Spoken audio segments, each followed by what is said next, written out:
Welcome back, everyone, to another episode of Spooky Japan Podcast. Today, we are very excited because we have a very special guest with us, Bruce. He also wrote a book. I have it kind of right here. You can allow me to show it. There we go. He wrote a book, but you had experiences with a UFO. Now he does have a PhD, so he does put some science in here. And I will say, from reading some of it, not only does he put some science in it, but he does. You wrote this really well, Bruce. That Thank you. you feel like you're with you. Like you paint such a picture that I feel like I'm with you, seeing it. Thank you very much. I really appreciate that.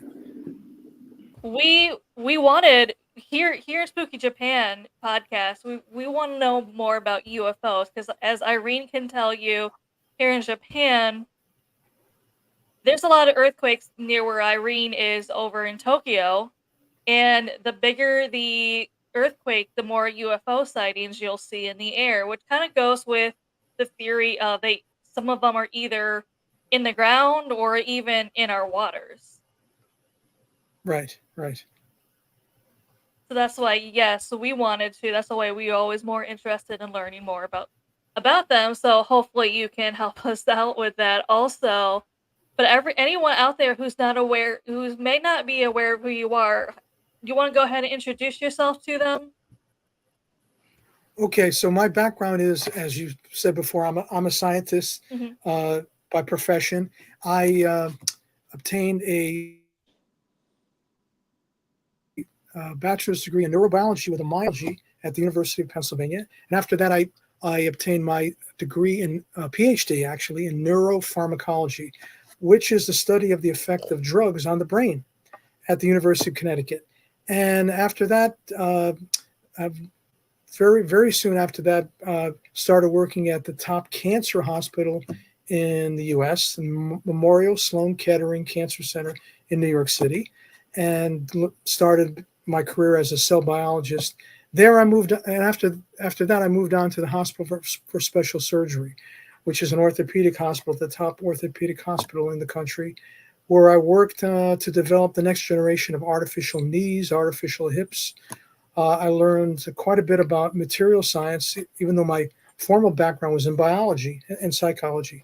But I learned a lot of information from a number of scientific disciplines, which is good because in looking at the UFO phenomenon and in Hmm. particular the epiphenomenon of alien abduction, it's it can be very helpful to examine the phenomenon from a scientific perspective, especially one that draws on knowledge of a number of different scientific disciplines. So I feel I'm well versed to be able to do that. And coincidentally, I turned out to be an experiencer. So I thought it was, if I did write a book telling about my experiences, I would be able to do so from a unique perspective because, frankly, I, as, as, as far as I can recall, I don't think any other mainstream scientist, at least in the U.S., has ever come forward with their UFO close encounter or alien abduction experiences and told a first person account, at least published in a book. I believe I'm the first to do so. But we're right in the middle of what we hope is an impending disclosure of a lot of information from the U.S. government, the U.S. military. We Hmm. still have some optimism that we're going to learn more and more, although it's been coming in fits and starts over the past few months. But I thought since this movement began a few years ago that this was an opportune time for me to release my book. Yes, and I do. I mean, I do appreciate the book as well. You wrote on there, which is funny that you wrote on there that when the UFO was, everyone was seeing a UFO, that everything went quiet. And I've actually heard that before from someone I knew. He was an Air Force veteran. He had high clearance, whatever his job was. He was in Montana on a trip with his then girlfriend, and they were they were parked at a lake in the back of his truck at the time, and it was a pretty big lake. And he said that all of a sudden, because I mean they're up, like I said, up in mountains in Montana, so you always hear a lot of wildlife, bugs, especially at night, clear sky. He said all of a sudden what caught his attention was everything went silent. You did not hear any bugs, you did not hear any wildlife, no birds, nothing. Then he said all of a sudden he saw it come down. It hovered over the lake for a bit. And he said it was so big, it was the size of the lake. And they were just staring at it. And then finally, after a while, it shot right up faster than a race car, and then it kind of like zigzagged away. And he's like, "From I knew from then, from my clearance, that we didn't have that technology back then that could do that, especially that fast or move in those angles." Well, I've had the same experience. I think it's called in the UFO literature the Oz effect, like the Wizard of Oz effect. And in my book, I cite many reports from a variety of witnesses all over the country, all over the world, that had the same experience where before the UFO approaches, you can hear all the ambient noises of the neighborhood, the dogs barking, grasshoppers and crickets. In my Hmm. case, in the 60s, we were just playing a game of kickball as kids. Yeah. And the noise of the insects at that time, and actually, I know exactly when it was. It was June 19th. So just a couple days before summer. The noise is deafening at that time, maybe 7:30, 8 o'clock. And I see this gigantic UFO that looked like, I call it the Star of Bethlehem. Just a big white light that looked like a star, but very close. So like it was right on top of us. Huge light. And in watching it, I thought, wait a minute, where are all the sounds that I heard before? I thought to myself as a 10-year-old, am I just so absorbed in this experience, so fascinated by watching this UFO that I'm not attending to what's going on around me? But that wasn't the case. I turned my head away from it toward our backyard to listen for any noise. And again, it was utter silence, the strangest thing. And in my case, when I did that, was the time I became very afraid. I wasn't afraid of the UFO. I was fascinated by it. But when I turned my head to the left to look away from it, I saw there was a boy from our group that we're playing ball with who seemed to be frozen, paralyzed. He wasn't talking. He wasn't moving. The people on my right, there were 6 other people that were now no longer talking. I couldn't detect any movement from them. It was all, and the title of the chapter that describes this very interesting UFO encounter is called "The Moment That Time Stopped." And that's how it felt to me, is that if everything stopped around me, and I was the only thing in my environment that was dynamic, that was active, that was alive, as it were. It's just amazing how common this is. This is reported during UFO close encounters, whether or not the Hmm. witnesses, come forward with what they feel is evidence of an abduction or not. This seems to be a very common characteristic of the close Yeah. encounter. I've heard a lot of stories just like that where everything's just quiet. And he knew it wasn't anything weather-wise because, like, it was a clear night. So it's like, Right, right. so And I say, do please you go ahead. see, do you get a lot of pushback with being a scientist who wrote a book about UFOs and coming out with experiencing one?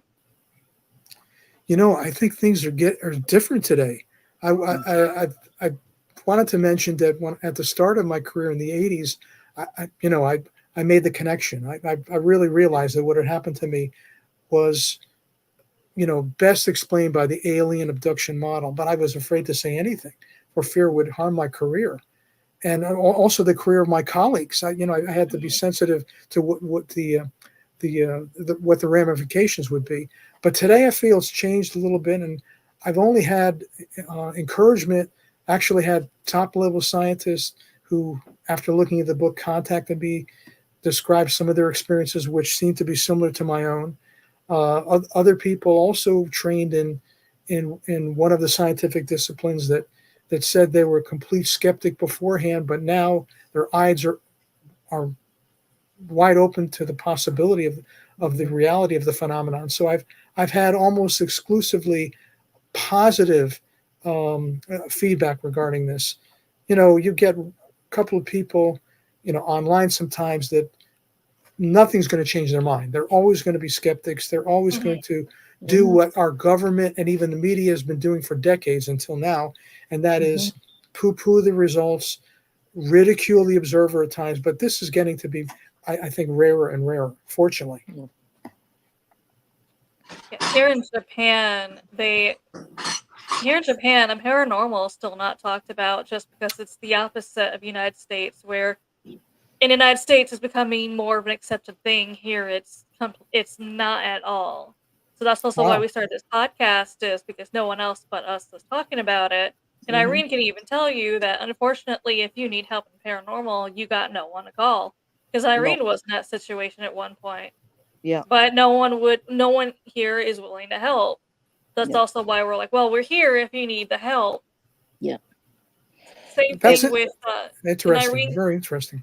yeah, because it's not like United States where a lot of people said like, well, my HR said as long as I don't have anything that shows my work logo or anything, I'm fine. I can't do anything about it.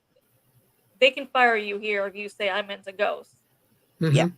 Oh, wow. Irene, Or I'm into paranormal, or yeah, I see spirits, or I can talk to them, like what I do.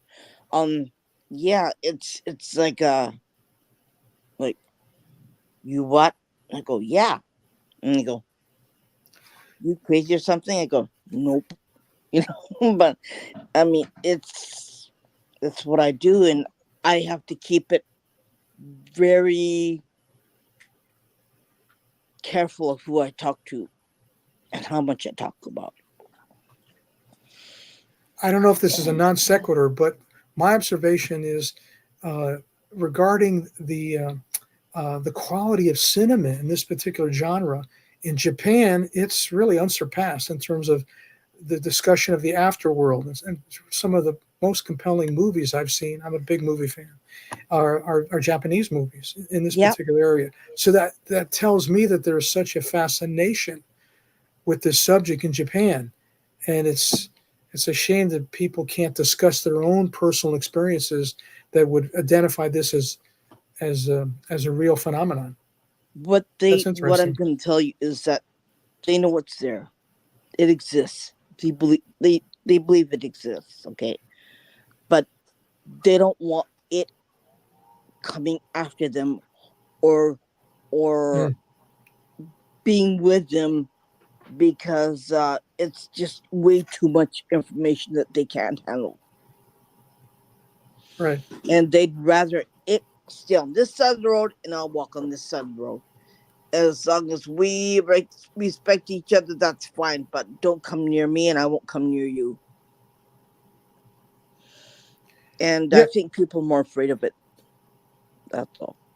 But as far as UFOs and stuff like that, yeah, our technology, I think, is based on UFOs. I think our technology is based on alien technology, because we got so much of it here, like it'll make your jaw drop on the floor. Um, there's been some places in Japan where they have rocks that levitate off the ground, and there's nothing left or under it or above it, but it's just levitated in some areas, and there's no answers, no reason why, but it happens. And scientists have proven it or disprove it. It depends on which side of the road you want to be. There's a lot of places here like that. And even on ancient aliens, I think it's programmed on History Channel. Um, George Lucas has been to Japan, and he's been to these places. And there's just, yeah, everyone's going, what? You're kidding. And nobody knows why. But it does happen. And we've got ships, fishing vessels that come empty handed. There's nobody in there. The ships are empty. There's no staff, there's no crew. Um from China and from Korea, and they don't know why, but they have to bring it back ashore, and the police are always involved in that. It becomes a police involvement, and they can't find out reason why. Fascinating. Wow. And Yeah, and the vessels are perfectly in shape. They can move, but there's nobody there. There's no pilot. There's no pilot. There's no crew members. No nothing. It's just emptied out. Wow. And they search the water. There's nobody in the water. There's no body to find. That's off the Pacific Ocean. When you say that, I think that the people that talk about the disappearance of the Malaysia Airlines as a conspiracy Yeah, theory MH17 is has another one, right? so, we have to consider every possible explanation Yeah, yeah, for yeah. these strange events. And we don't know why. Yeah, airplanes disappear off the face of the earth. There's a lot of crazy things that happens. Yeah, there's no explanation why, right? And the one thing that really fascinates me was these people, this husband and wife coming home after an evening, and she was pregnant, and she's no longer pregnant anymore, right? Because she was abducted. And where are the babies going, right? Where are the fetuses going? That's the most commonly reported finding among female abductees. It's called Yeah, missing fetus syndrome. yeah, Extraordinarily common. I mean, for both men and women, what they almost um, uniformly report is obtaining of genetic material, form of yeah. ova and sperm. But then the missing fetus syndrome is just all too common in this And phenomenon. these apparently what was said, she had a little scar on her belly button. That was it. And it's still happening, isn't it? I believe so. From what I hear, it's still happening today. Are they creating hybrids of humans, or what's Oh, going that's on here? always been the rumor. Yeah, That's always like been the rumor. There's also the rumor it was Eisenhower who made a deal with aliens, where that's also why a lot of them supposedly go missing in national parks. Is or some of their technology will give them X amount of humans a year. I yeah, I just like I'm doing this right. Um, I'm wondering um if Japan believes that in aliens, why are they why are they putting their people who believe in it, who've seen it, why are they making them do desk work like airplane pilots? Okay, they've seen it. They fly over the North Pole to go to America, right? Because it's cheaper than going around. But there's a lot of activity around the North Pole. But they've seen a lot of pilots, Japanese pilots, have seen it.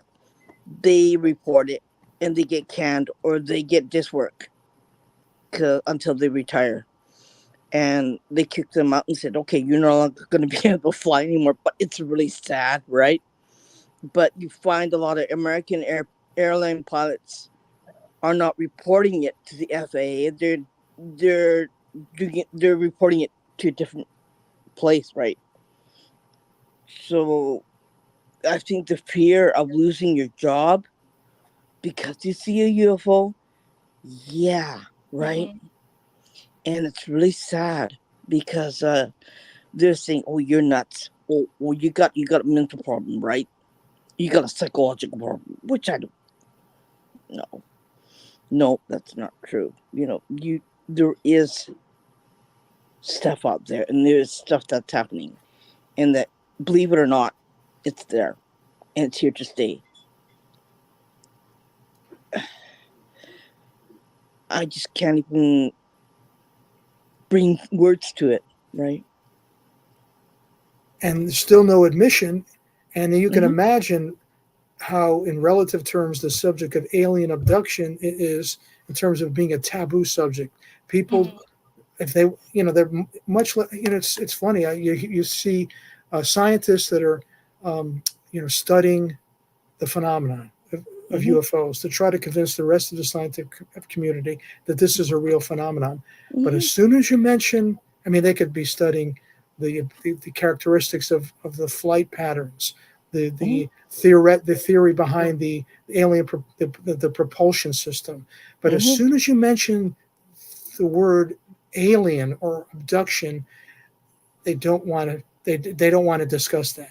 It's Yeah. still, even today, it's still taboo, despite Yeah. the fact that if you look at the literature and you just watch television, you can't help but be struck by how similar the abduction accounts are among Mhm. not hundreds, thousands and thousands of people that have that Yeah. same core alien abduction scenario that I've had, which really convinced me not only that the phenomenon was real, but that it had happened to me.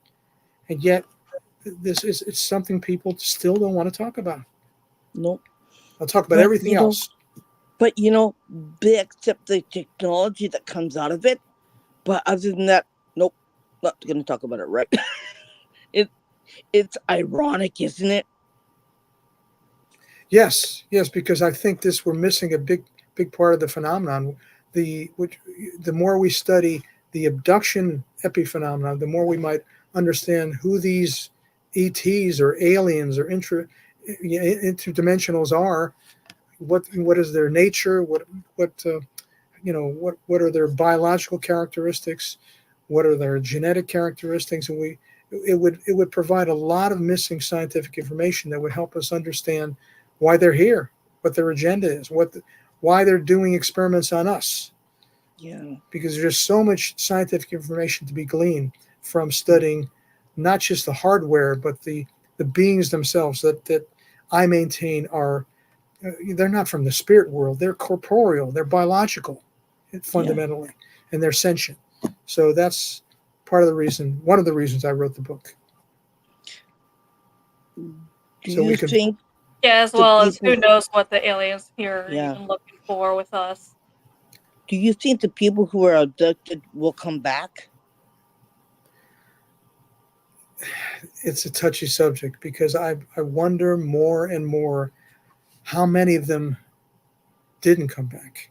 Yeah. People, I hate to get the number wrong, but I've heard that tens of thousands, maybe close to 50 or 60, 70,000 people have Mhm. disappeared in the state of Alaska that have never been Mhm. found. And there are so Yeah. many per capita, um, so many UFO sightings in that particular state.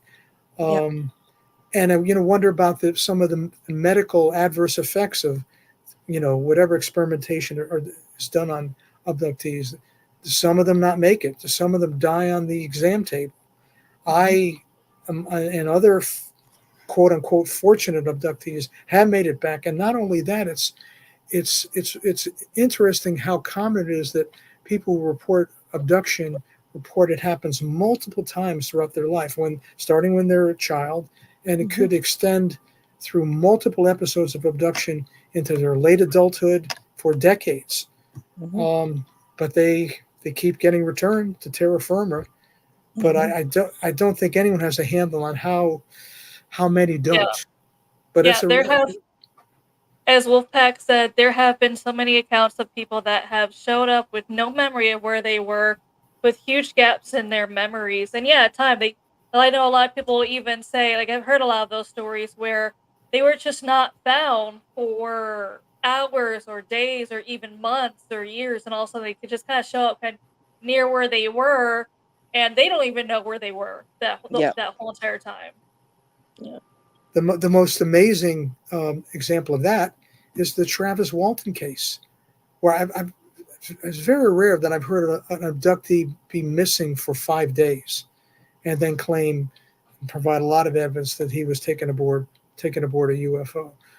He's very lucky he was returned because usually I would say 95% of these accounts, um, you know, of abduction combined with missing time, we're talking about a period of, missing time that's maybe varies from 15 minutes to an hour or two, not for several days.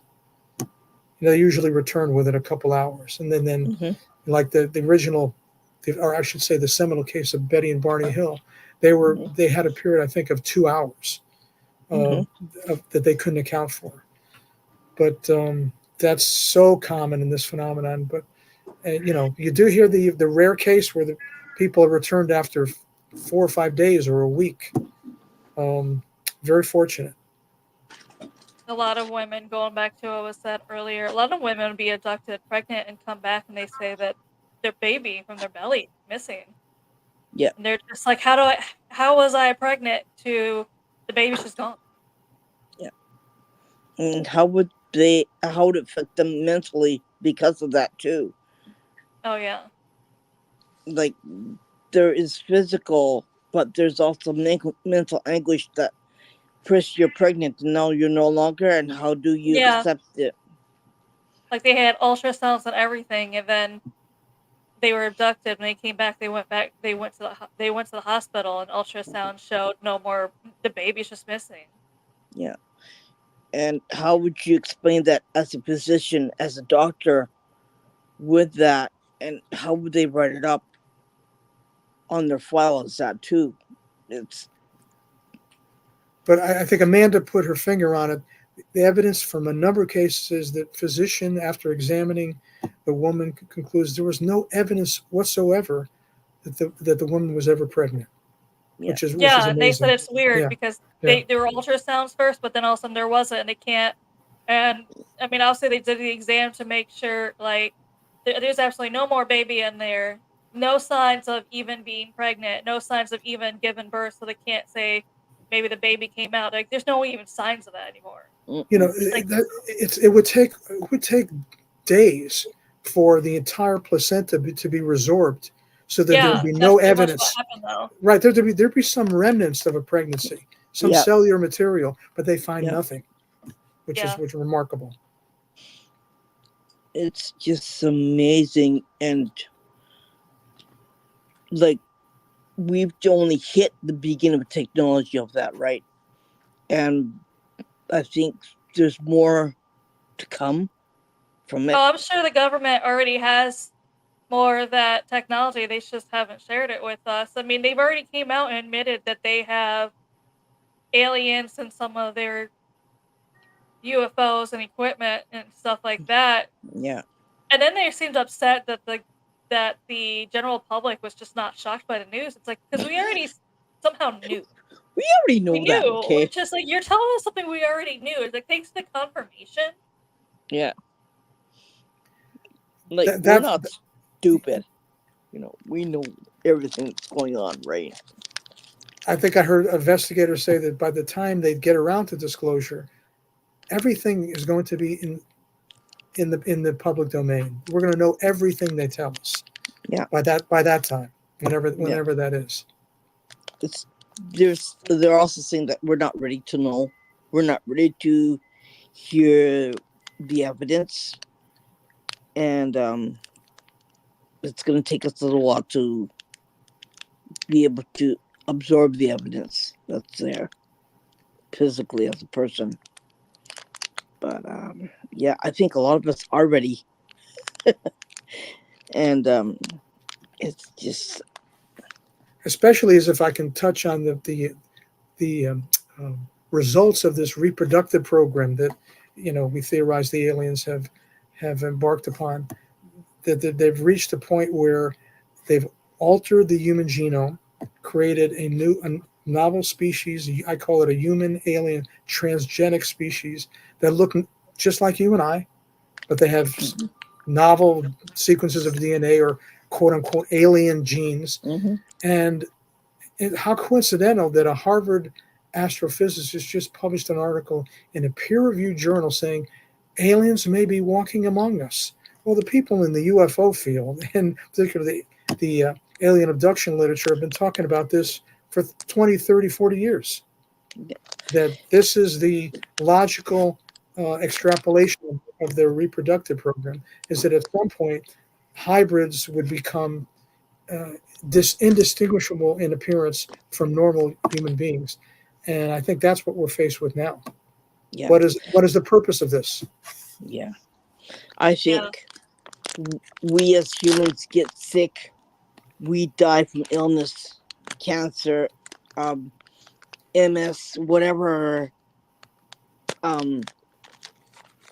diseases out there trying to eradicate it, trying to get rid of it, right? So we could live longer. I don't know. What do you think? Oh, diseases have already been cancer. There's a cure for cancer, but it's not going to be shared with us. No. Because the pharmacy makes more money of us being sick. Yeah.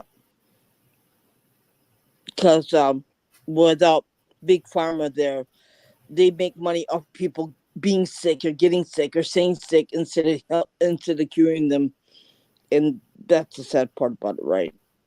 But I think it's gonna stand around for a long time. Yeah, that's what I'm saying. They have cures. Yeah. I agree.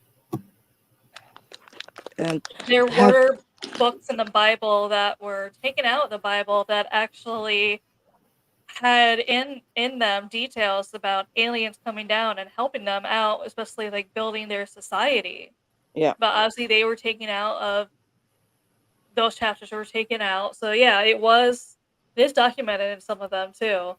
They in the also said, I book of mean, if you look at if you look at some of the like the pyramids, if you look at some of the things that were built, there's no way with the supposed lack of technology, then how they were mhm, perfect. Those squares were perfectly built and brought yeah, all the way up. They're like those things had to be really heavy. yeah, Now, that particular evidence is encouraging to me for the following reason, because it indicates that an alien civilization for thousands or millions of years has had a long-term interest in our species. mhm, So that means they have some interest in doing things probably for our benefit, yeah, accelerating our evolution at different points in our history. What scares me if that's not accurate, if that's just something that we can't prove can really mhm, happen. What if this has been a more recent phenomenon? Then what's the purpose of this interaction that's happened if it's only going back for the past 5, 6, 7 decades? And mhm, that's a little bit more frightening because that indicates perhaps it's not being done for our benefit, but there's some yeah, agenda that has nothing to do with human evolution for our own benefit, but yeah, is really concerned with the alien interest. yeah.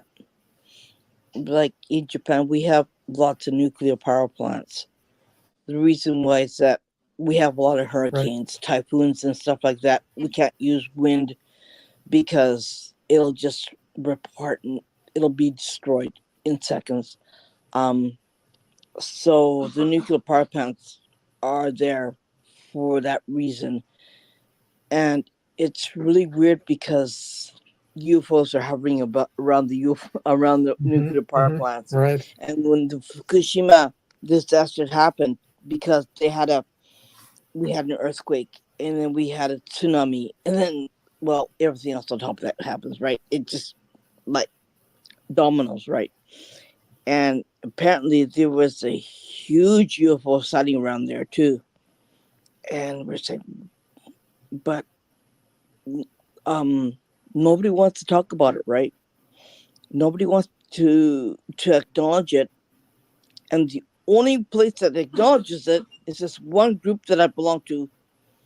It's called Terra UFO, and one man posts UFO sightings all over Japan, and that's it. His is the only group, and he will talk about it, but nobody else will. And I'm surprised that another a lot of people will come out and say, hey, I saw this and I saw that. And there's so many pictures of it, like all over Japan. It's just absolutely crazy.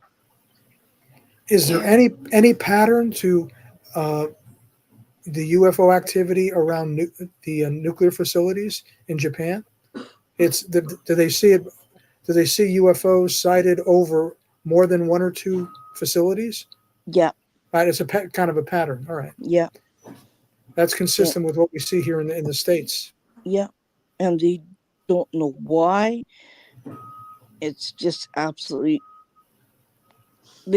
People think it's absolutely crazy. But then you got Mount Fuji, right? And there's been UFO sightings over Mount Fuji too. which is a live volcano, a haunted live volcano. Okay. Mount Fuji got a lot of its own things going on. Yeah. Yeah, you got the suicide forest underneath. You got the 5 crazy lakes that are dead and dark and black, and it's just creepy. It's creepy to go there. I've been there. I don't want to go back there. I hate it. Like, nope, not my place. Sorry. Sounds fascinating. And it's just absolutely weird. we and nobody wants to study it. Nobody wants to find out why. It's just that when they try to ask for funding for that, right? They'll say, "Yeah, you're kind of hoo hoo hoo hoo hoo hoo." So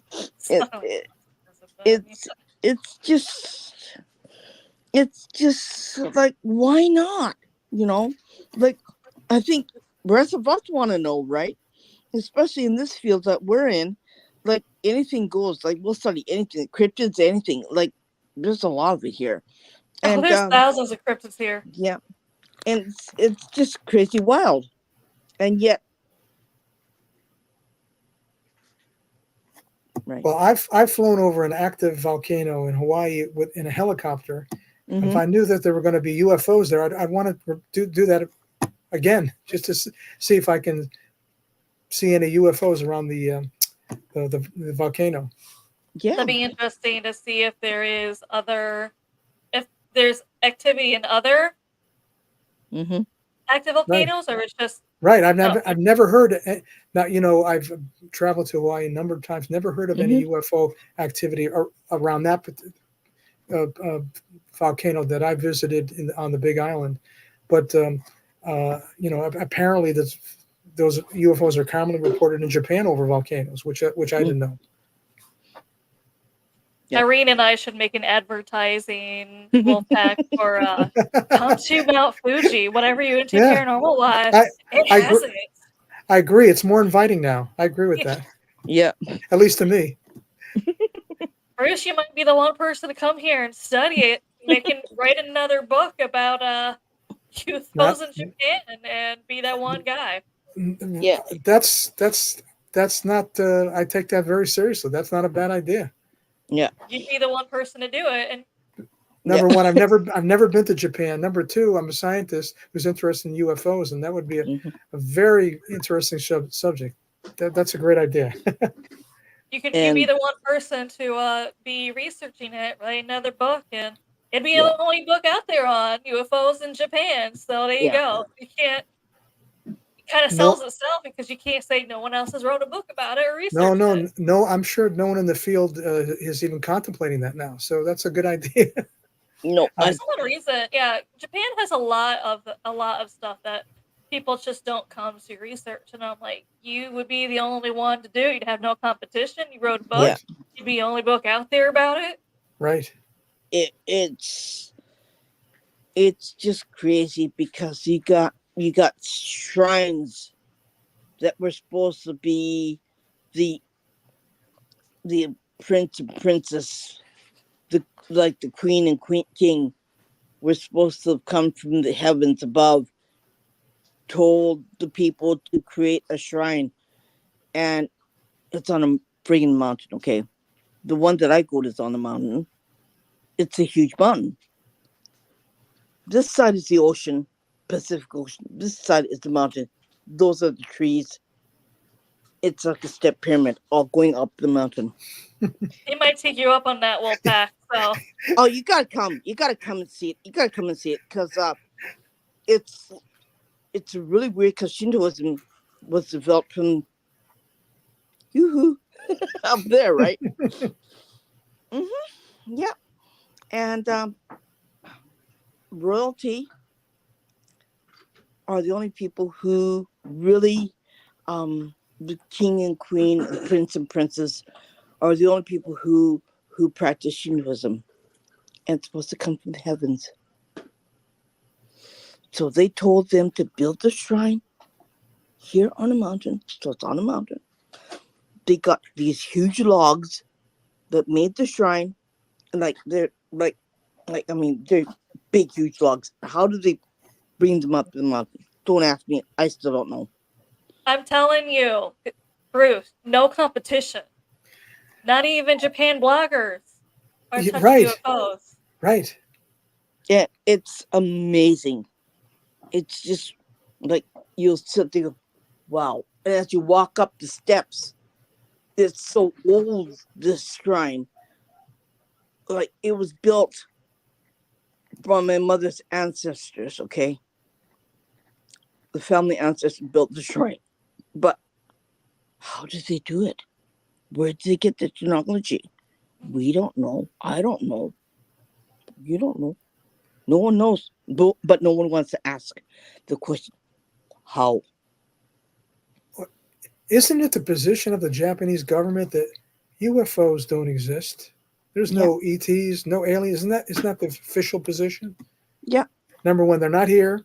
So why waste any time and money studying the phenomenon? I Yeah. think that's what I heard. Yeah. It's just crazy. Yeah. It's sad too. Just like the US. It's just Yeah. sad, you know. It's so sad because you got evidence all over Mexico, all over the Japan, all over US, everywhere, right? And they say, no, it doesn't exist. No, you're just seeing things. No, Oh, like, yours, Bruce. Pack a bag. Yeah. yeah, pack a bag. It's I'll a take you sightseeing. I'll take you all over the place. We'll go and I'll show you all kinds of crazy stuff. Yeah. Didn't you say, Irene, that the how they learned to make the samurai sword came from aliens? Yeah. Oh my gosh. I'd love to hear that story. They said the god, they call them gods, okay, from the heavens, okay, show them how to make the sword. So when these men make the sword, they were all in white as a sign of purity when they pounded the metal to make the sword. And yeah, it's done in private and secrecy. Yep. Where else would they get the idea of holding metal? Yeah, it's just amazing. And we've got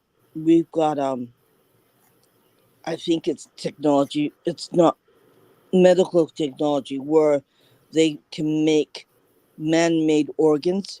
If you have cancer, if you get, let's say, if you get intestinal cancer, okay, you can get a whole new set of intestines put in your body. Well, we're on the threshold. Human science is on the threshold of doing that. Yeah. So I think they're know. working on a heart next because you can't have organ transplants here because you can't get organs from a brain dead person. And Amanda will tell you that. Because the Buddhist religion does not allow you to cut open a person who has died. And you can't tell the brain dead at all either. So I think very soon within the next generation, that's going to be every organ will be able to be regenerated from immature, undifferentiated stem cells, and they can create any organ that they need. yeah. Japan, I'm sure Japan will be one of the leaders in that particular branch of medical science. Yeah. And it's just crazy. Like they created submarines too that you can't hear when you're in the ocean. Mm-hmm. They're so stealthy. They don't know what the heck happened, right? Mm-hmm. They don't know how they created it. We don't know. Do you know? I don't know. I think they got the technology from someplace else. As far as I'm concerned, right? Mm-hmm. But that's interesting. It's the beings that made the samurai pure white in color, just like the color of the beings I've seen a number of times in my life. So that's interesting. But I have to say that the comments from your audience are quite interesting. Yeah. Getting quite a few very interesting observations. UFOs are definitely interesting to people. Yeah. It's not being as researched as other things in a paranormal. And talked about, nobody wants to talk about it either because unless you're in this field like we're in, it's like it's almost like a taboo subject, right? Are there any UFO clubs in Japan like there are thousands in China?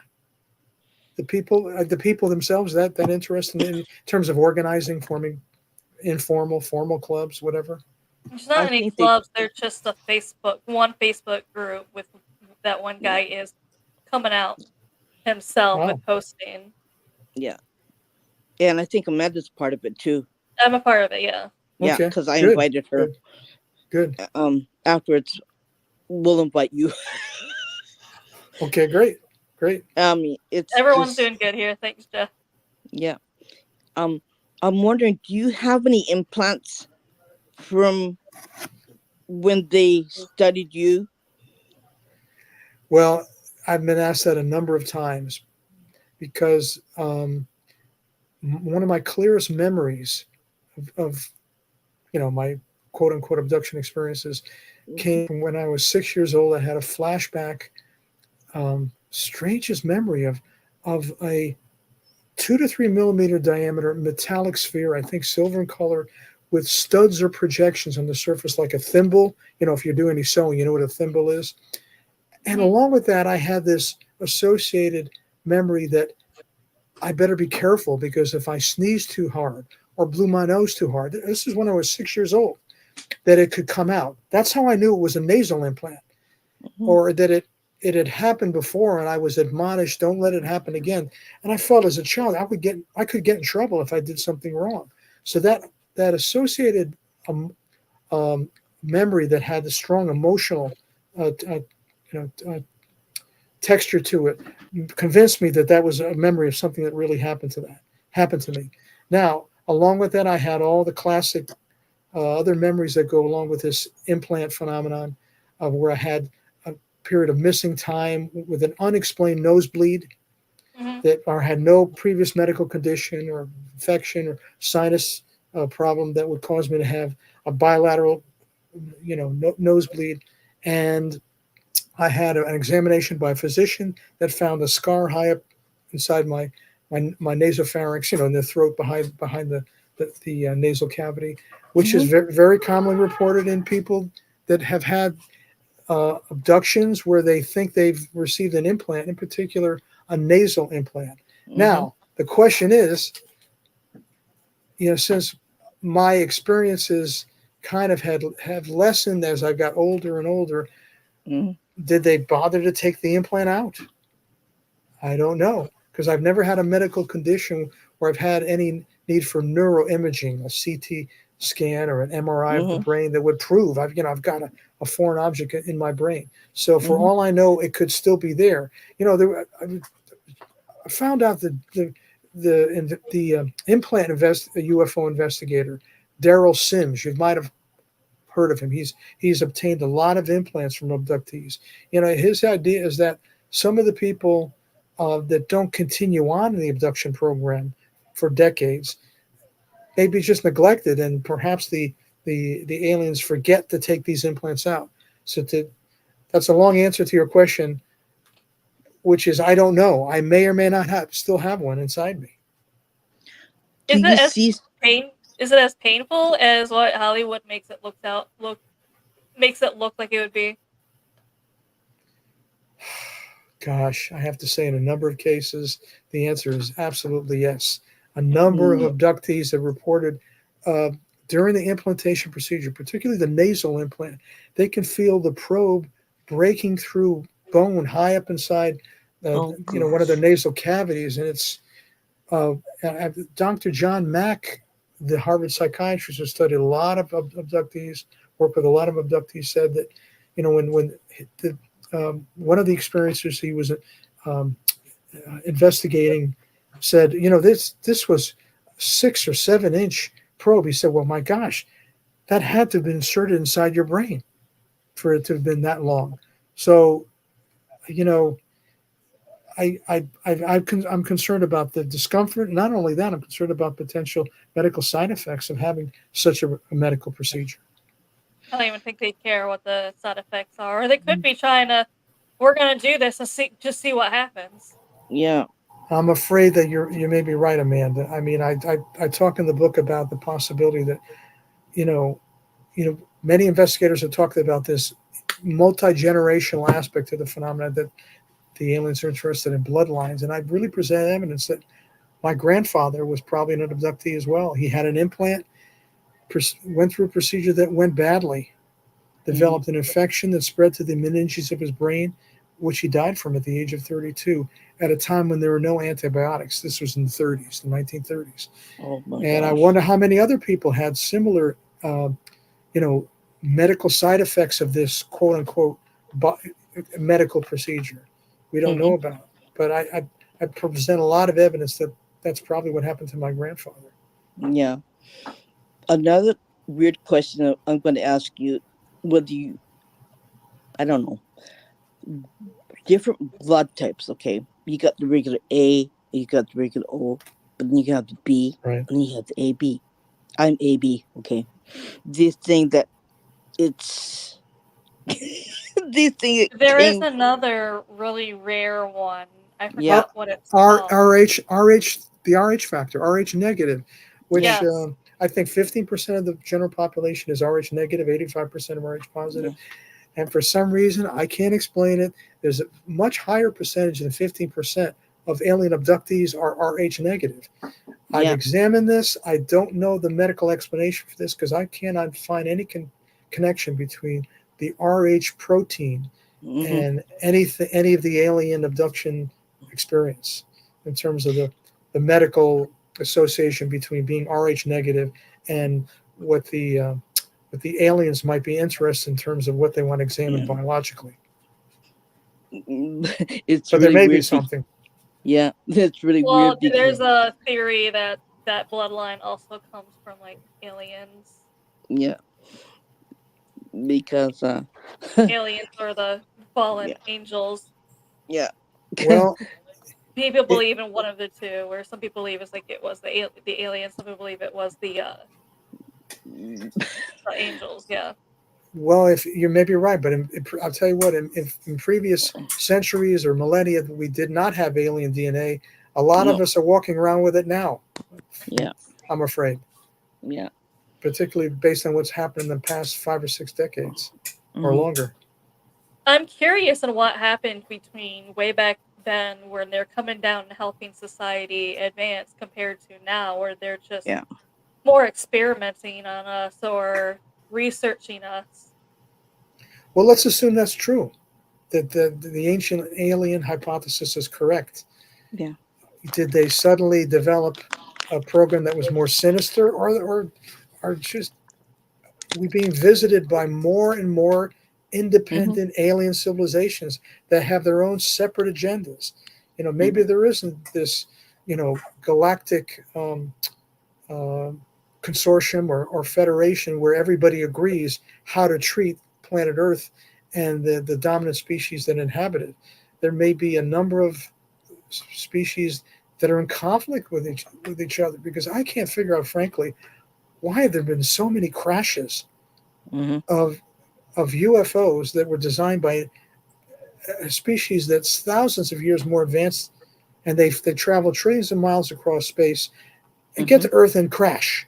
It's Hmm. it's hard to believe unless there's some you know intergalactic war that the Earth is the center point for them. Because that's the only way I can explain why so many of the UFOs crash. That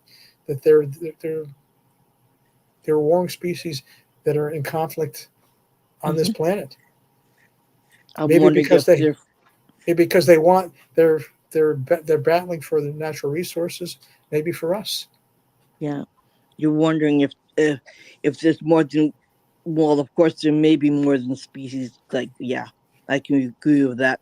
But why are they fighting with each other? And which one do you find is a good one? Which one do you find is a dangerous one? Right? Like,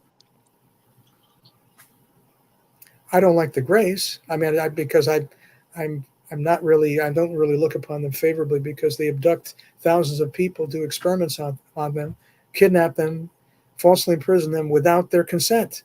Now, yeah. I'm told, unfortunately, more than one of these advanced species, the Blue Syrians, the Pleiadians, the tall Nordics, the reptilians, are working with the grays. Perhaps their master species that are actually in control of the grays. So, I don't know how many of them I would categorize as benevolent if there were.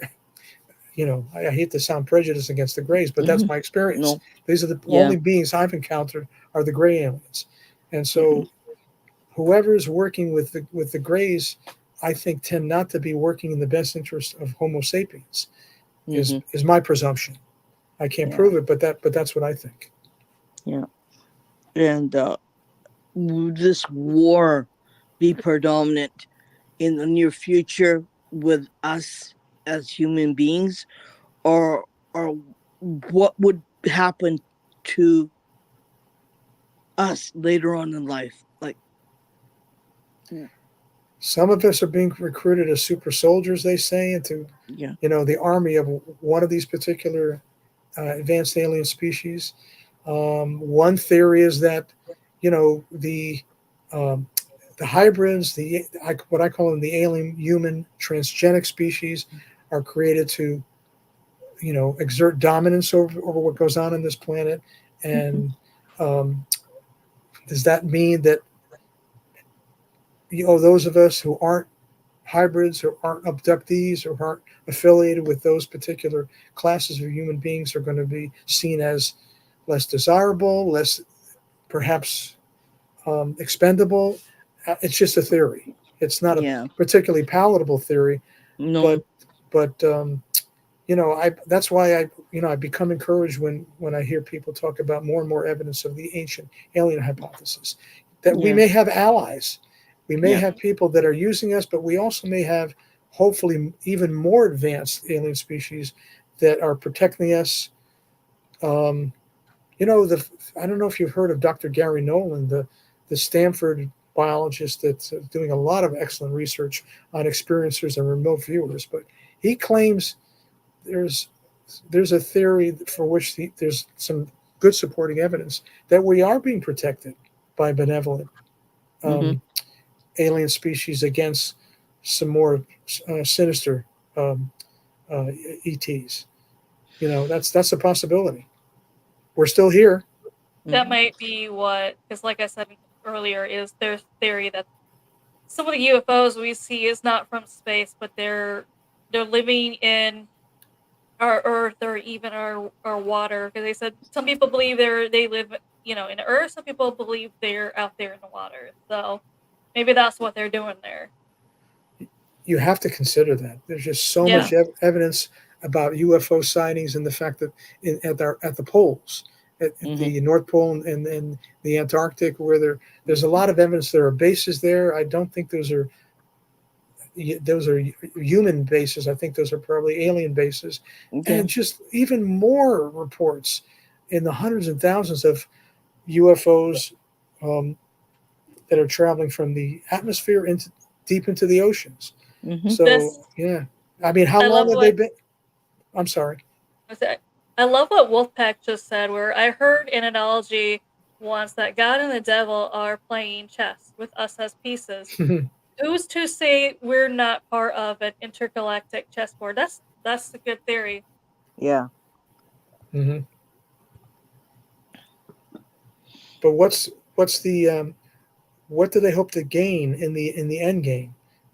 The planet, the natural resources, and what's to become of us, or are we considered a resource for some reason in terms of our biological characteristics, our DNA, our abilities, cognitive abilities, extrasensory abilities? What do they want from us? It's hard to say. I know when I write about a lot about this in my book. I have 2 books: a science-heavy book where I deal a lot with the theory behind the implants, how they may work, what their function is, and how a principal part of the program involves an interest in our brains and how our brains work, and how perhaps the aliens are interested in studying the brains for the purpose of altering our physiology, altering our genome so that we can have enhanced cognitive abilities or perhaps other abilities that allow us to interact more efficiently with the ETs that are experimenting on us. So, that tends to make me think that we're still valued as if not a species that's an equal footing, but at least we're valued as a commodity if they're studying our brain activity. Well, I'm wondering, are they in our solar system, or are they coming from a faraway solar system that's Could be both. developed? Could be different aliens coming from both. Could be different Yeah. aliens coming down from the skies that are in Mm-hmm. planet Earth or even the Yeah. waters. Could be different aliens than our Earth compared Yeah. to in our waters. And that's why maybe Yeah. somewhere in the Earth, somewhere in the water.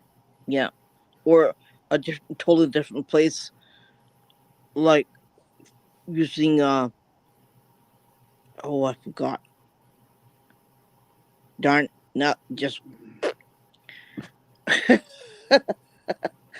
Oh, darn it. just like Amanda was saying a little while ago, that we've known for 50, 60, 70 years that these UFOs have incomprehensible flight Yeah. characteristics. They can Yeah. move from 5,000 feet to 100,000 feet in 1 to 2 seconds, accelerate instantaneously.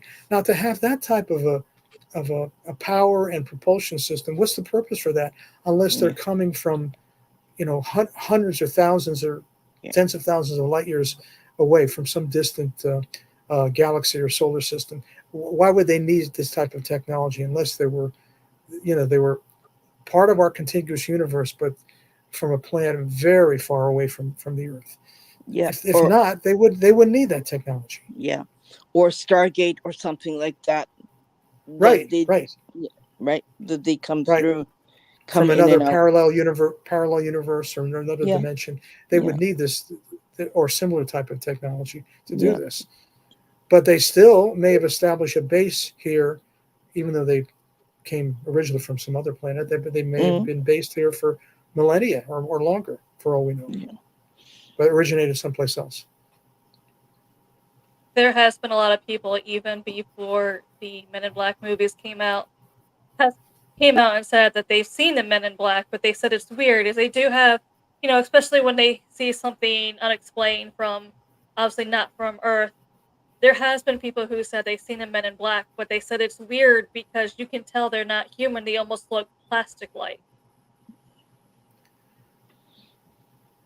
Sounds frightening to me. But there have been a number of foreign leaders in the UK, in the US that have come forward. They've had, let's say, positions in the State Department or some type of political appointee that claimed they were approached by someone and made an appointment, seemed to be a very well-to-do person, asked a lot of questions about technology or U.S. foreign policy, very knowledgeable, and that person insisted that was not a human being. I just knew by the way they talk, by their knowledge and their understanding of what really belongs in terms of national security sensitive areas. They knew what they were not supposed to know. There was no way that person was a normal human being. So, we've had these watchers among us, and the Men in Black may be in that general category, except that now, as a result of this reproductive program, they may look much more similar to human beings than the Men in Black ever did. So they won't need to wear these big hats and these, clothes to cover their appearance.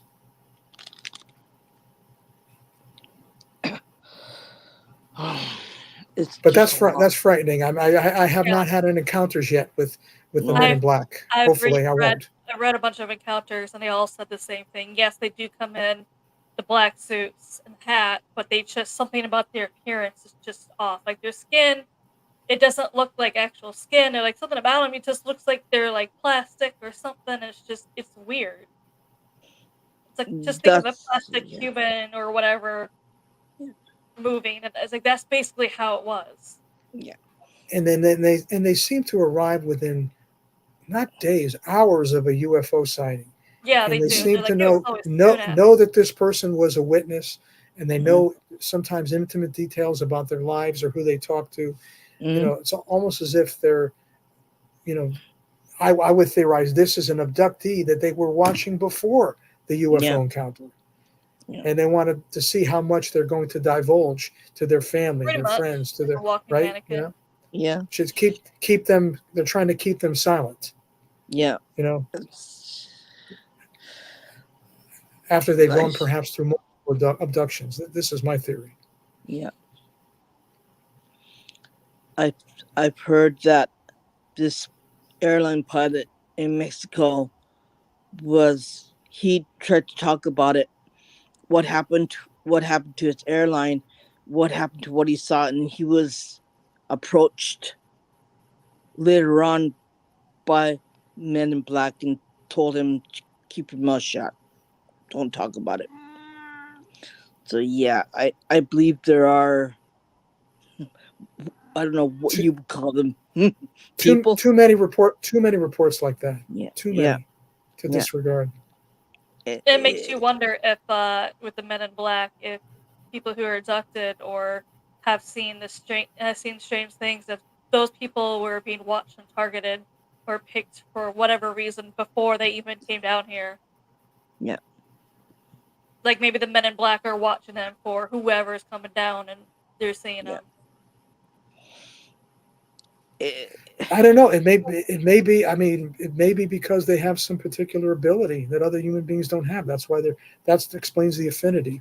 The biologist I mentioned, Dr. Gary Nolan, has a program where he has a lot of neuroscientists studying experiencers and remote viewers. And they seem to have the same changes in one specific area of their brain that perhaps gives it, in terms of the remote viewers, gives them this, extra sensory ability to remote view, and they may have something, since they see the same changes in the experiencers, that may allow the abductees to interact with maybe interdimensionals or beings and communicate that with them telepathically that the people who aren't abducted don't have. Yeah. They don't have this ability. That may explain why certain people are abducted, because they're different than other human beings in one or more respects. I've done a lot of remote viewing. I'm not going to admit it, but I admit it. Okay, I'll admit it. I do remote view myself a lot of times. I can come out of my body and I can go to places way far away from where I live, and I could see things, and then I come back again and I said, okay, I've seen it. It's just, it's a feeling that I can't explain it. I can't tell you how I do it. Don't let the ETs hear about that. Shoot. You may be getting telepathic communications in the next day or two. Oh, you see the Men in Black hide, Irene. Yeah. Oh, shoot. Yeah, okay, I won't say anything anymore. Okay, we're done. Like I said, that there is that parallel between experiencers and remote viewers, so we'll see. Let's pretend we didn't hear this, Irene. Okay. Okay. Darn it. Very, very funny. Sometimes I wish I didn't have these gifts. I hate it. Sometimes I hate it. Oh, you do? Okay. Well, you could be. There's a lot of people in government that would be interested in working with you if you can. No, do that. thanks. No. You better you should stay in Japan. Yeah. Stay in Japan. Yeah, I don't plan on leaving. Yeah. A lot of people in the U.S. military would be very interested in getting to know you. No, thanks. Okay. No, I don't blame you. Even in Japan, I try to keep what I do under wraps because it's you have to here. Yeah, it's a very hard subject, and you have to be very careful what you can do, what you can see, and how much you know. Yeah, it's a very touchy subject in this country about stuff like that, and yeah. Even I don't even tell my doctor either. Even he don't know. It's better that I don't tell. We have some groups here. You've heard of Dr. Stephen Greer, the ER physician who goes out with a group of people and they try to interact with or telepathically try to summon UFOs and communicate them and have a CE5 experience. I'm not sure. I'm actually happy. I don't believe I have that ability, to be able to at will initiate some type of communication with an unknown advanced species under a non-controlled situation. I don't think I want to do that either. No. Oh many- yeah, it'd be totally different, Irene, if you had the remote viewing and you're seeing a UFO and you're on a UFO remote seeing it. You're like, oh, I'm next. I'm done. Right. You just go on Facebook. Guys, if I disappear, it's aliens. No thanks. Better to see them remotely than up front in personal. That's for sure. Oh yeah. But I know that I've been reincarnated so many times because I've had deja vu of so many places that I've already been, and I know how to get there, and I know which route to take, and it's so weird. Like I'm scratching my head, and I'm like, yeah, okay. It's just so, I can't put it I out. don't know. Yeah. It's just crazy cookie. These comments are entertaining. Yeah. I can just, if Irene ever says, yeah, I remote viewed them, I'm pretty sure they saw me. So, if I disappear, guys. Okay, putting that away. You didn't hear it, okay?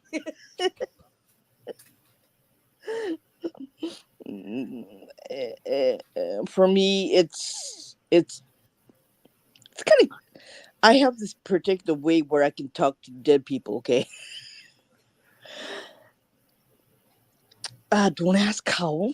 I can hear them. I can see them. I can talk to them. I can have full blown conversation with one. Right. It's just yeah. Okay, it's not normal. It's kind of weird. But I'm still happy to hear that even though this is the Spooky Japan podcast, how much interest there is in the subject of UFOs. I told you. On the part of both of you. Yeah. We talk about everything in a paranormal and UFOs. You've covered all. I think there's a parallel interest in both. I think they may be connected. They may be connected somehow. Like after you die, I know that there's a place that you go to. Because I've talked to them. I talked to the dead before. Okay, but they won't reveal to me what their place is like. It's very hidden. It's very private. It's kept under wraps. I've heard that they have their own place where it's serenity where they go to, and it's kind of they make what they want to make of their peace. Okay. And it's and they'll tell you up to point, but the rest they won't talk about it because you're not supposed to know. But I'm sorry, go ahead. Go ahead. No, I was just going to mention that I've talked a number of times about the one experiencer, just to bridge these two areas.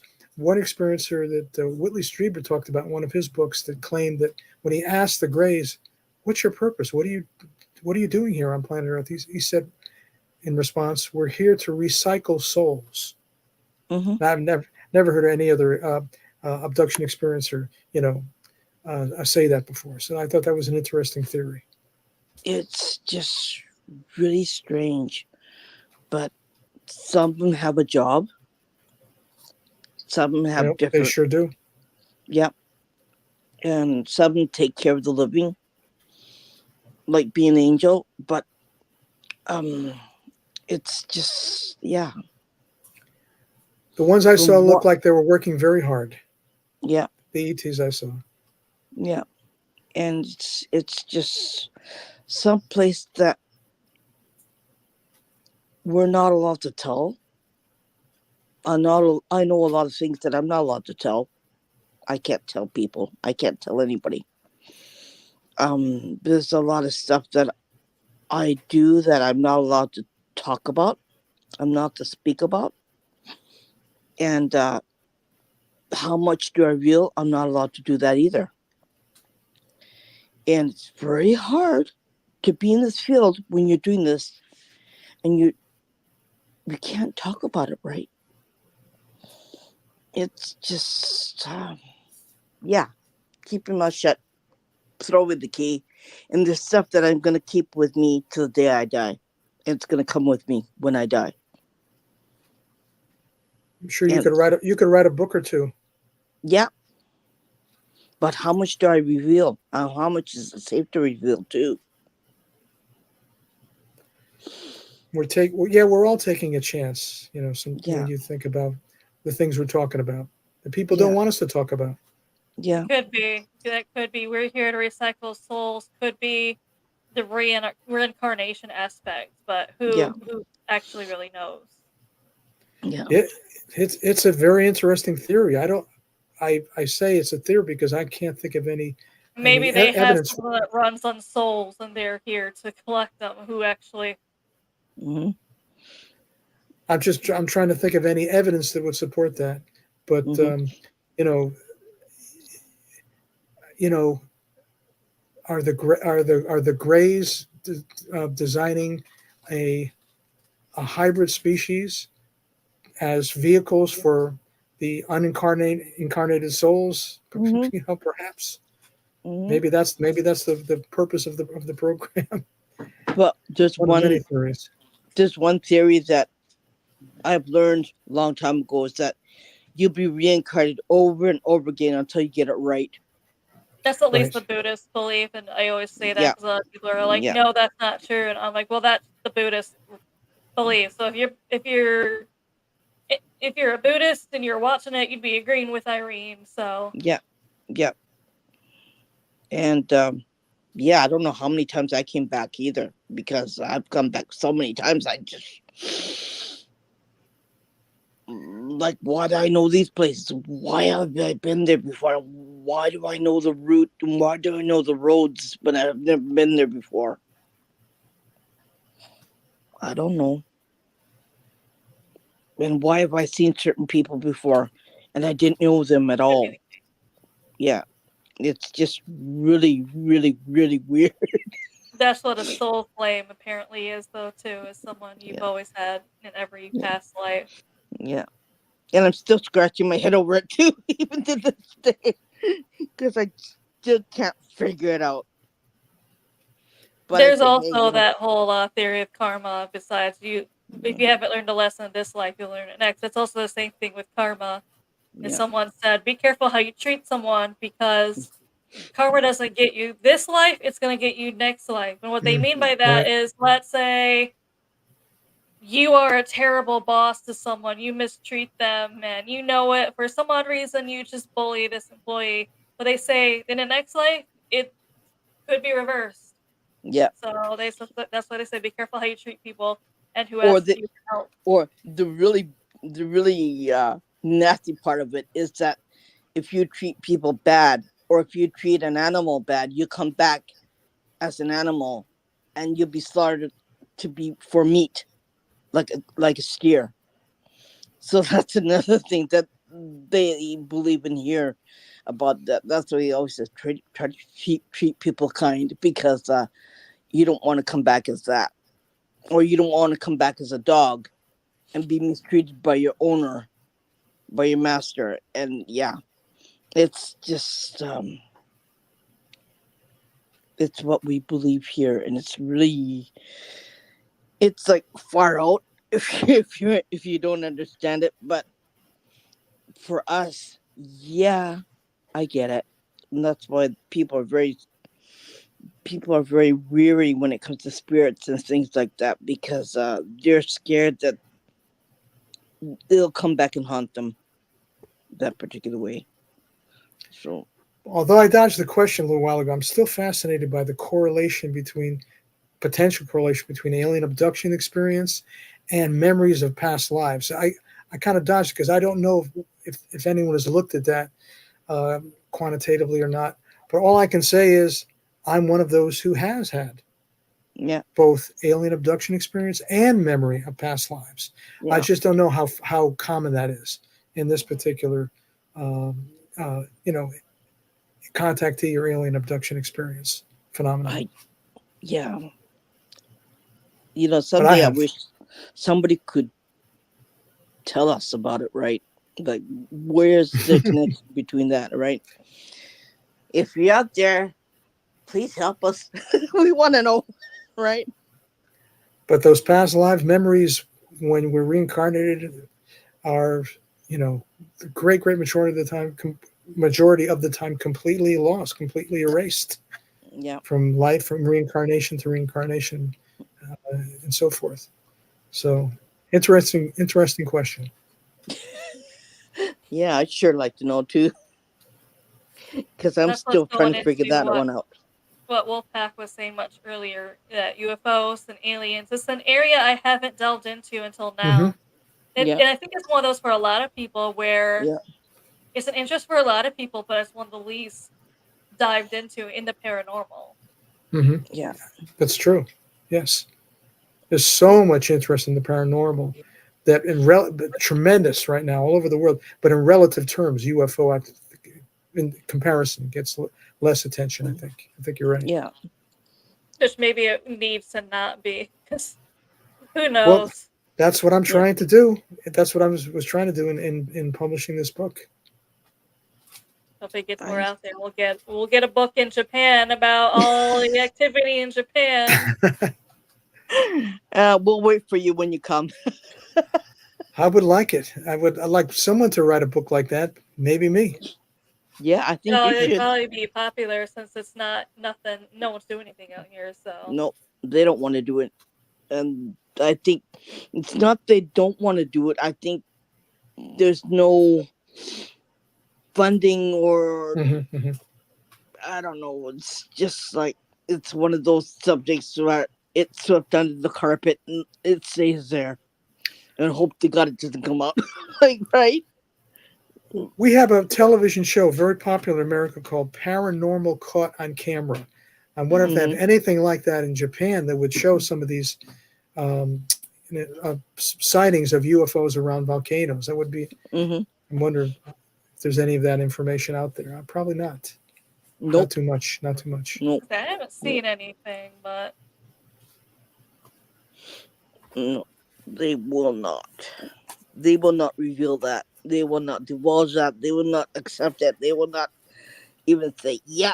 The government tries to silence anyone here who tries to say they saw anything, and it actually makes me wonder if no one over here is researching it, not because they're not getting funding, but maybe the government knows something that we don't, and they say we don't need the public to know, and that's why they're also silencing anyone who's seen a UFO. It's like almost like a taboo thing here, right, Amanda?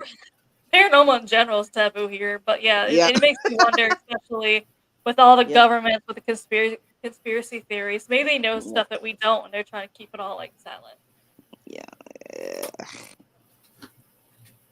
Yeah. But you look at all the countries in South America. A number of them are very open. The governments are open. They're about investigating the phenomenon. The militaries discuss, all the reports that their, fighter plane pilots come up with. They're much more open in the Americas, but only in South America compared to the U.S. Unfortunately. Yeah, and Japan included, I think. Oh yes, Japan is in the same, probably the same. Same level, we're in the same boat. Yeah. I mean, they don't want being a paranormal investigator, being anything that has to do with paranormal or anything that has to do with parallel Yeah, you better off not saying anything. I'm just I just keep my mouth shut and do what I do behind the scenes. Hmm. That's the way that Right. I go about it. Because it's not that I'm not afraid of anybody knowing. It's just that I don't want somebody coming up and saying, "Hey, you're kooky," right? We take a chance, don't we? Yeah, we That's certainly a take a darn. chance. Yeah, And frankly, it's I thought there was a need for me to do a lot of scientific analysis in the book because I wanted people who are skeptics to, to deal with this subject seriously. And if you just yeah. talk about your experiences, then they may not. But if you talk about how you might be, show some type of scientific objectivity that attracts Uh-huh. more people to look at this, particularly Yeah, scientists, I'm hoping. So I would like to see more scientists think that this subject is one that's worthy of investigation. Right now, very few people in the scientific yeah, community yeah. will even look in our direction, let alone, investigate. Hmm. Fortunately, Yeah, and In case forget anyone about in case you funding. missed it at the beginning, his book. You can find it on Amazon. yes, Dominion yes, Lost. Yeah. yes, and that deals almost exclusively with my UFO close encounter, alien Hmm. abduction experiences, with some scientific analysis. Now, I have a companion book by the same title. It's like what I call a science heavy book, Hmm. and as I say, I talk about how the alien gravity drive works. Hmm. Their zero point energy source of their of their power for the UFOs. Uh, the theory behind the neural implants, how they may work, what their material is, what they're made of, what their function is, Hmm. and so that I'm trying to accommodate a variety of interests, and people that read just about my experiences may want to buy that science heavy book. They can do that by maybe buying the ebook or even have an audio book, depending on what their interest is and how their interest may develop in terms of some of the things I talk about. But they're Yeah. both on Amazon. Like I was saying earlier, everyone, this book, he does include a lot of science, but he explains it in a way that you understand. So, because I know Thank you. some people out there, some scientists explain it so hard that you're like, what? You explain everything so well that you under, you understand what you're trying to explain, but you also write what you saw in a way that as the reader, I felt like I was standing right next to you. Thank you. That's what I tried to do because you know so many of these reports, it's just there's such a challenge in convincing people that you actually saw what you saw because it's just incredible. The experiences are incredible. So that's Hmm. why I tried to, give as many details as possible to You convince have to check his book out. to convince the skeptic as well as the believer. Hmm. Yeah. Thanks, guys. I really Yeah, appreciate your feedback. yeah, that's what I want to say. It's like you explain things so well, you will really feel like that the reader is there with you. And like I said, I mean, you do put science in it, but you explain it in a way that it's not confusing. It's accessible. Yeah, Yeah. thank you. Yeah, it is accessible compared to a lot of people who other scientists try to be overly smart with it, and when you're trying to read it, you're just like, I don't really understand this. But yours is the exact opposite. Like, okay, that makes sense. And apart from the analysis, I mean, people have said that they found the story itself, my own personal story, compelling. Yes, As and he as a, also he as an also a does cite any research that he does too, so that's also helpful too if you want to go yes, back and read the research. So that's also in there as well. not a lot of books do that. You Yeah, know, you know.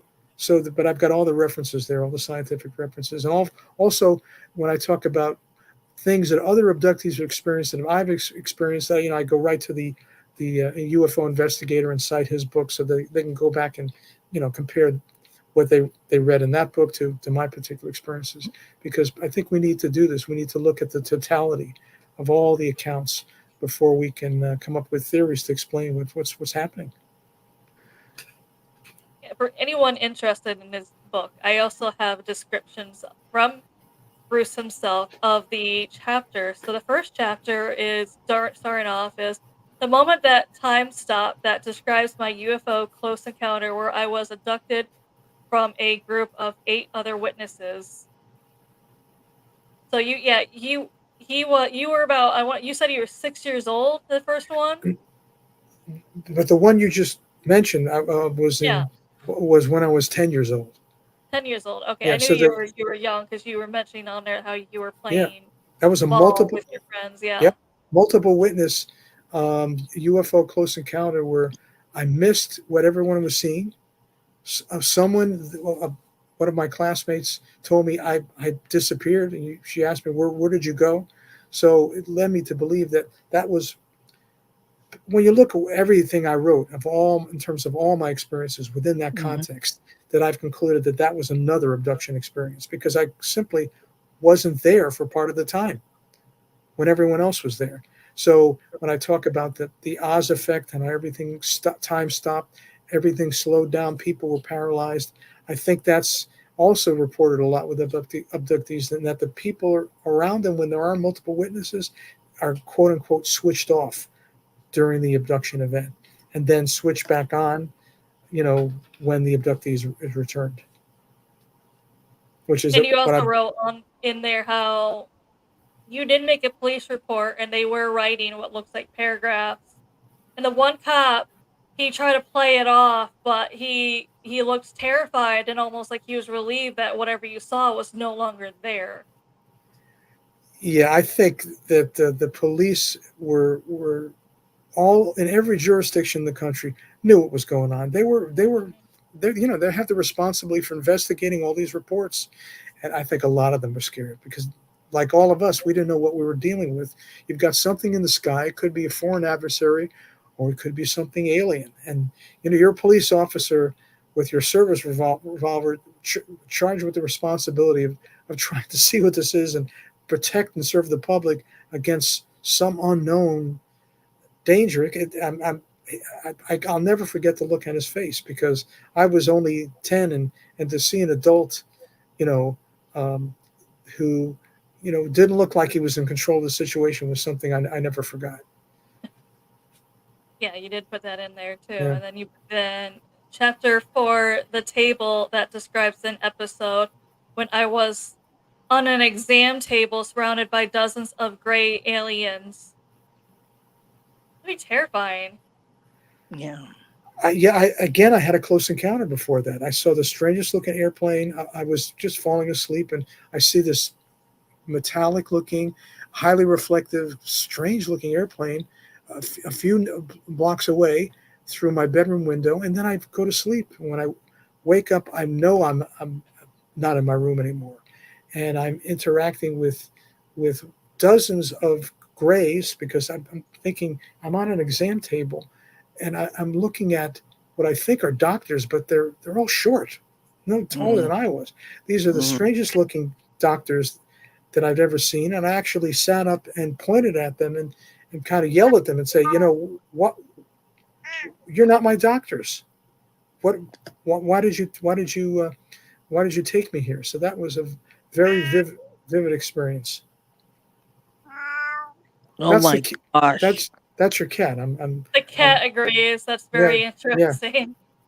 The cat. No, because he's picking up, because what I'm seeing is what I'm seeing, and what I'm seeing is also what happened to your father, because he's showing me what happened to him too. Oh my It's gosh. I'm Wow. I'm just I'm I'm I'm not here. I'm just what I'm seeing elsewhere.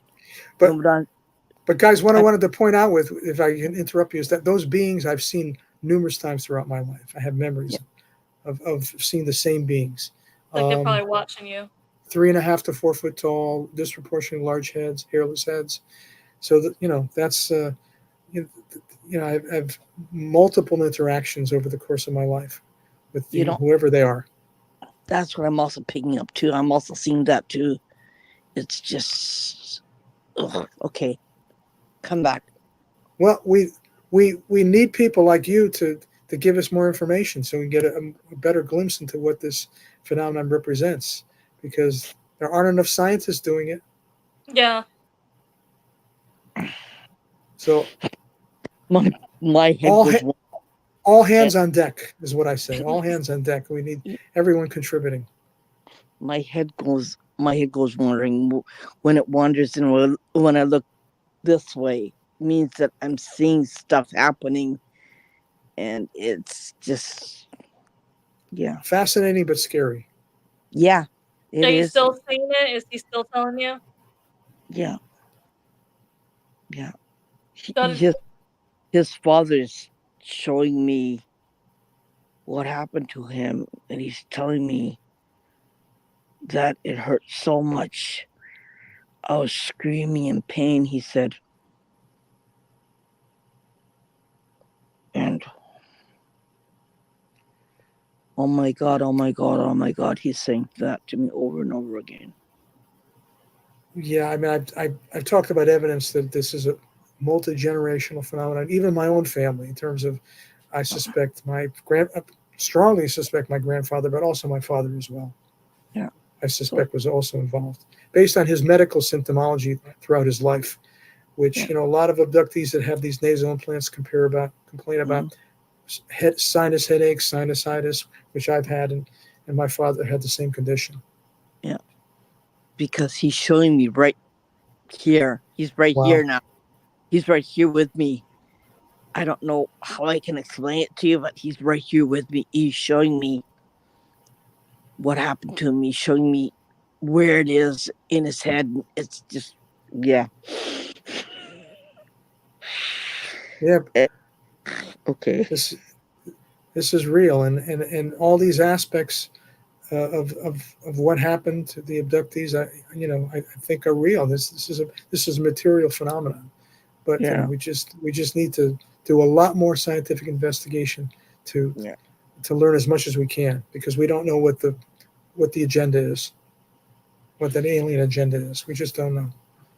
And I think if you have any psychic abilities, I think that you could tap into what happened to the person. You could actually really reenact and see and tell what happened to them, because these people in the subconscious really don't know what happened to them. And excellent point. Yes, excellent point. I just saw a couple of things what happened to your father, and he's just telling me all kinds of stuff in my ear. And it's just because regressive hypnosis can't uncover everything. No. Right, so that's why this is a potentially valuable tool for this field of study. You're right. I never thought about that. Yeah, and I think instead of saying that we are junk science, right? What we do is junk science, because you can't prove it. Right, you can't prove it. That's why a lot of people don't want to include it, or police don't want to work with them. Fringe science. I don't have that view. They call it fringe science. I can't explain it. I can't prove to you. For me, is you can believe me or not. It's up to you, right? You don't. I don't care if you believe it. I don't care if you do. I don't care if you don't. It's up to you. And I'm not going to prove to you what I do. I'm not going to prove to you what I see.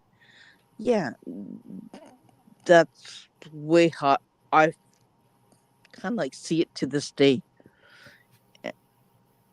And I'm not here to show you anything that I do see, but I cannot show you what I'm seeing either. So, but in the field I'm writing about, the UFO field, there's so many people with your abilities that are part of the investigation, that are getting more and more involved in this, talking about their own experiences, UFOs, alien abduction, and these psychic abilities that seem to go along with that. And they're part of the disclosure movement, because they're all helping, like you, to wake people up. Mm-hmm. Wake up all the sleepers Yeah. as to what's going on. Yeah. It's funny, because I'm still gonna be hidden. I'm still not gonna come out and say what I do because. Well, you're on this podcast, and you're affecting a lot of people, and like I say, Yeah. that's part of the process of this, this next age we're in, right? Right, the current age, which is an age of awakening, I believe, and Yeah. we're all, I guess, fortunate to be part of it, Yeah. right? I'm glad I'm part of it, but on the other side, sometimes I wish I never had it. Everybody has the same feeling. It's Absolutely. On one hand, the people who are taken say it was traumatic, but as they get older, well, they come around to the point of view. Well, been such a fantastic learning and growth experience. I've been able to integrate it into my life. I'm actually almost grateful that it happened. Surprising how many people say that. Mm-hmm. I find it my own curse that I have to live with. Sure. Yes, Ooh. because you can't control it. I don't think you can turn it on or turn it off so easily, like Yeah. flipping a switch. Sometimes I have to flip my switch to say, "Okay, I'm done." Yes, It's like absolutely. it I, just becomes too much. I hope you can. I have to because I can't function if I don't. But it's hard because you can't sleep at night because your head is moving like it's going 300, like it's like a motor and it won't stop. So I keep thinking writing about it could be helpful, but that's just an idea I have. If you're yeah, able to get to the point, keeping a journal, or then ultimately you'll have enough in the journal to write a book. yeah. Hopefully, um, it it'll be it's interesting. I think I have enough information in my head because I remember everything that I Hmm. feel and I see, and it's all locked into here in my head, and I just can't forget it.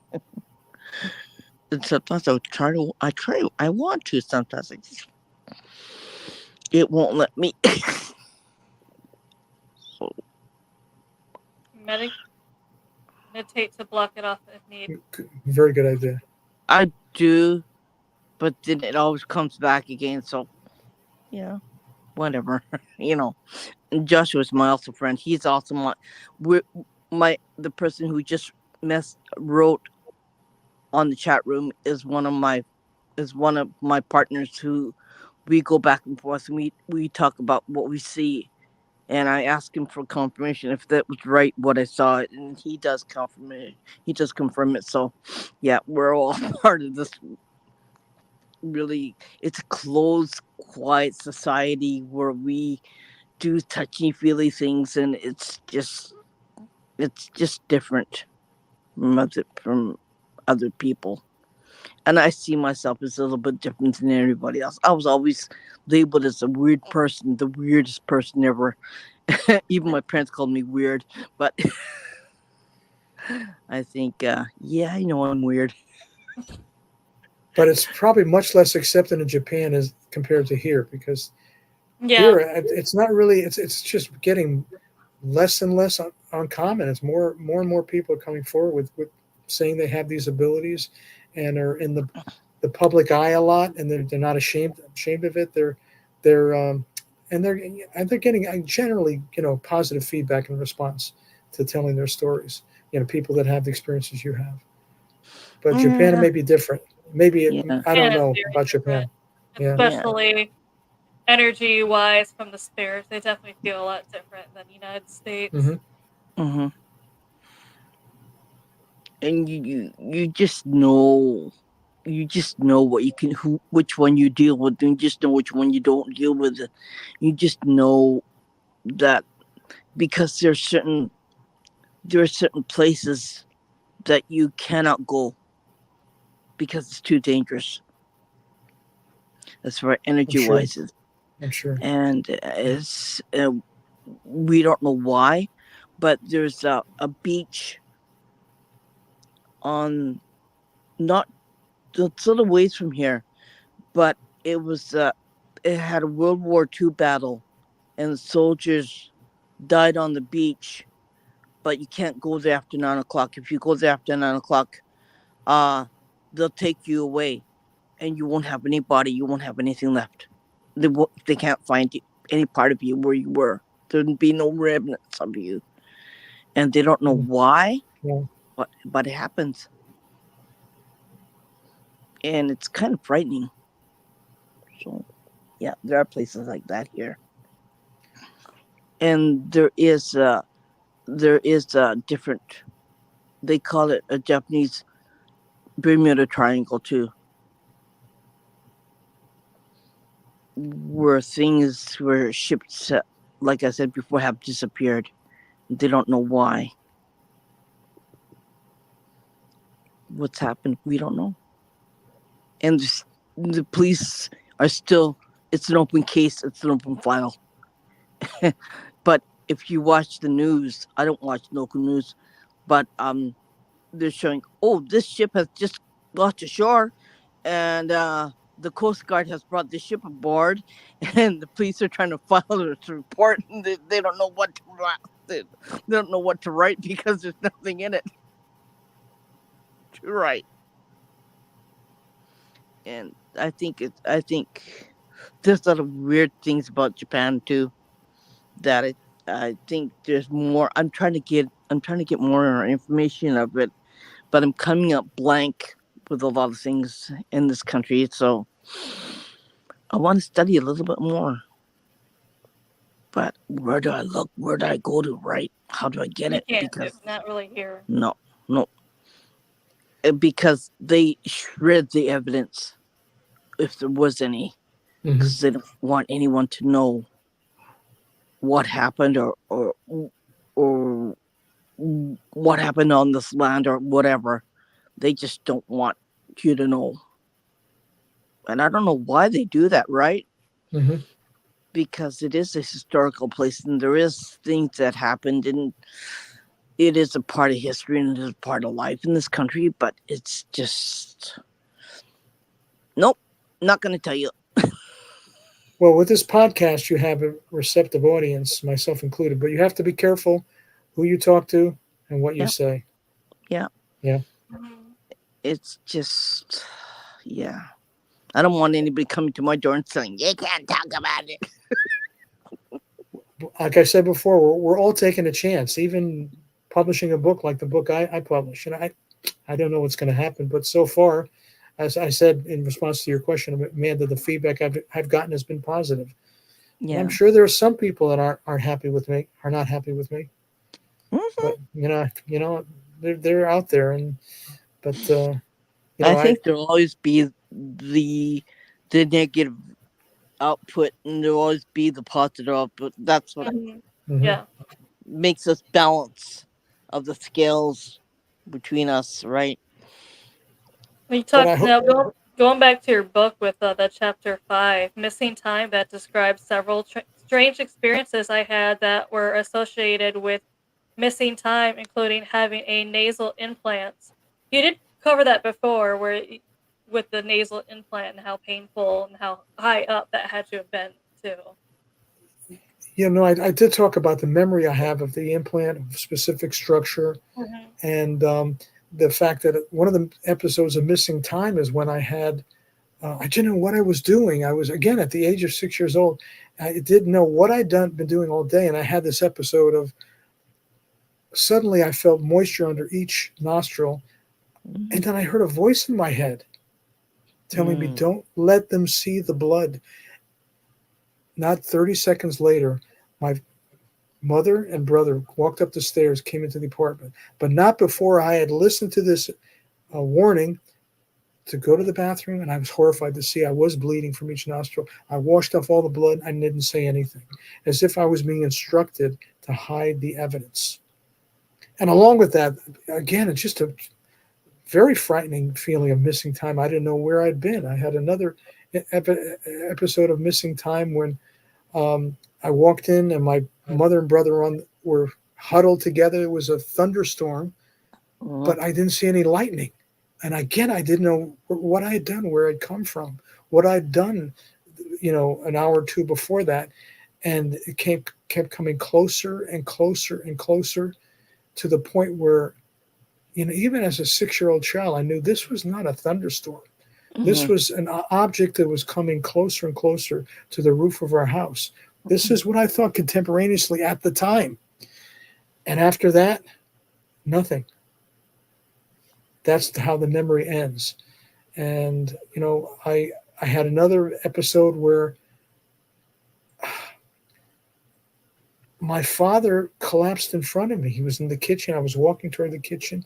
I knelt over him. He was completely unconscious. Eyes were open.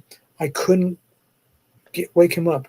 I went to my mother, my parents' bedroom. My mother was also unconscious, turned off. I shook her by the shoulders. She would not move. And ordinarily, she was a very light sleeper. Hard to imagine. I couldn't wake her up. And I retreated into the hallway. Again, that's when the missing time stopped, because in an instant, like a flip of a switch, everything was changed. Every one of my family members were walking back and forth, as I say in the book, as if this was in the wintertime, as if we were preparing to receive guests for Christmas dinner. That's how fast it had switched.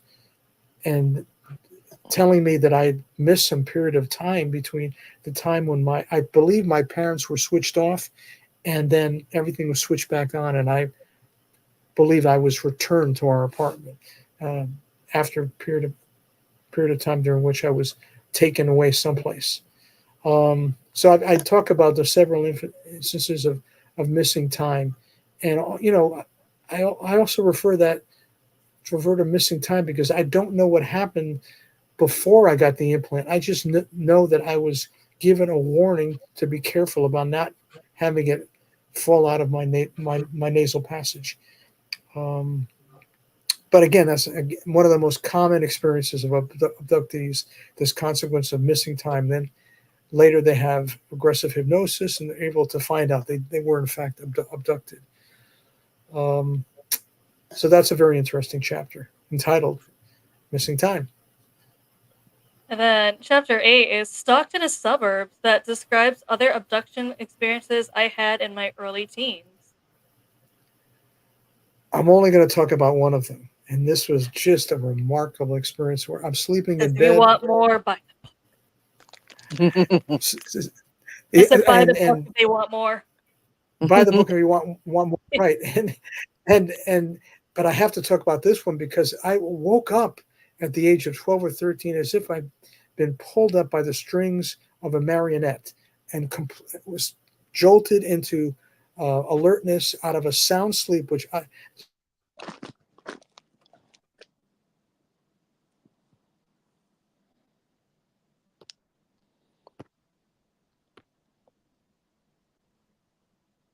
Uh-oh. Did somebody freeze? I think he froze, yeah. Because I was going to ask him after this, because he put afterwards that he is the theoretical point of view. Okay. Yeah, I lost you. Yeah, we saw that. We're like... That's the same time the cat walked across the screen. Yeah, he froze. Oh, you're going to blame your cat. So I was talking about... The cat also sees spirits. So. Yeah, he saw something, and it just made him block everything, so I can't see. That's why I was doing this. Okay, Josh, this actually goes back to something we were saying earlier in his show, where he says, one of my best friends had twins and 2 water sacs, but she only gave birth to her son. For years, she had weird dreams and heard them on her roof, especially her son. Yeah, that's something we were saying earlier, is some pregnant women get abducted that were pregnant, sonograms and everything proved it, but after they were abducted, somehow the baby is gone, the uterus is healed up, and they just, you can't explain what happened, where they went, why they are healed up, like it never happened. that goes to with that is sometimes people. That's also something I've heard where someone had the doctor confirmed twins, but when they gave birth, somehow one Wow. baby disappeared, and there's no more traces or signs of it. So where'd the other baby go? Yeah. Just to reiterate, that is the most common experience, missing fetus syndrome, reported by women alien abductees. Mhm. So again, I want to just quickly say that the chapter "Stalking the Suburbs," we moved from city of New Haven, Connecticut, to the suburbs, and felt that I was being followed to where we moved to, and had a night when I was just woken up out of a sound sleep, had the sense I was going to make contact with something. I don't know what, some intelligence, some non-human intelligence, was induced to walk outside in the middle of the night, cross the road into a neighbor's backyard where I had an encounter, where I had a sighting and an abduction, and after that, missing time, and after which I don't know what had happened to me, but then I walked back to my house. Probably one of the most fascinating episodes that I recount in the book in terms of all my experiences. And it's hard to do the same thing. Spirits do the same thing, you know that. They have ability to do the same thing. I would believe that. I did see something in the sky, a light, which and the sensation that there may have been some material taken from me, some genetic material. So I tend to, I think for me it fits more cleanly within the abduction model. Yeah. If I'm trying to explain it. Yeah. Do you also have a theory about how the gray aliens might have been genetically engineered for one of our early homomen? Is that how I say it? Yeah, one of our early ancestors Ancestors? from 2 million years ago, Homo habilis, was a hominin that one of our early ancestors, 3.5 to 4 feet tall. And I theorized that since Lieutenant Colonel Philip Corso, who wrote The Day After Roswell, because he said he inherited a lot of technology from the crash at Roswell and distributed it to different laboratories for reverse engineering. He also said he saw a gray alien, a cadaver, in a container, and not only that, read the autopsy reports done by the pathologists at Walter Reed Hospital in Washington on the Roswell gray aliens, claimed that the autopsy report said that they lacked digestive system, reproductive system, and obtained their nutrition through the skin. And I theorized that, we have the technology today to do what are called genetic knockouts, to knock out or ablate an organ system. And my theory is that these gray aliens were designed by some master species as a worker class, a class of either androids or drones to carry out the reproductive program for this particular higher order species, whether it's the Pleiadians or the reptilians, I don't know. And I talk about how it's very straightforward science to alter the genome of one of our early hominin ancestors to create the grays. That it would be very straightforward, and that's my theory for what the grays are. That they were genetically engineered for a specific purpose in some alien species reproductive program that they were performing on human beings on Earth. Maybe that's why they're That's my theory. experimenting on us, since we Yeah. experimented on them first. Well, right. They could be a model system to study how to, tweak the genome of hominins. And that information was later to tweak our own human genome for some particular purpose, which we hope is for our benefit, whether they're accelerating our evolution or whatever. I'm not sure. Yeah. Does Dr. Bruce believe in the theory that Sasquatch or Bigfoot are alien? What makes me find that theory particularly attractive is that like the aliens and the UFOs, the Sasquatch, just for someone you think is a primate, for some creature you believe is a primate not as developed as we are, they're awfully elusive. Mm-hmm. And many of them are seen at the time UFOs are sighted. Mm-hmm. They seem to show such intelligence that I might be one of the ones who subscribe to the theory either that they're an advanced alien species or associated with aliens that are visiting the Earth in UFOs. I don't know what the purpose of having Sasquatch and creatures on the Earth is, but it ties into the Earth as an alien ant farm. But maybe we're actually some type of zoological laboratory, and Sasquatch and human beings are some of the biological organisms that are being studied and perhaps experimented on. I know that they have their own dimension where they can come in and come out and leave. That's the theory too. They're Yeah. interdimensional. If they can do that, it's difficult for theoretical physics to figure out how that can be done. Let alone try to duplicate that particular capability. But there's one thing that I've seen really with almost all of them is that when they're being photographed, the photograph is distorted. Like either lines going this way or lines going this way. Yeah. And you find that with paranormal photographs of spirits too. They go this way or they go this way, or it gets really blurry. What's the expression? They're morphing in, morphing out, going from dimension to dimension. Yeah. A lot of abductees see the aliens coming into the bedroom directly through the wall. They're able to pass through the wall, so they clearly have an understanding of how to manipulate. Have an understanding of particle physics that clearly human science does not. Yeah, which is the same way that spirits go through walls too, right? Right. They go through doors, they go through walls, they come through wherever they want to. They can come in, they can come out, they can leave, they can go to a different dimension. It's just Unfortunately, they don't implant us. No. The ghosts don't. No. So yeah. They have a different modus of operandi. Yeah. I agree with that one. Amanda, I gotta take a potty break.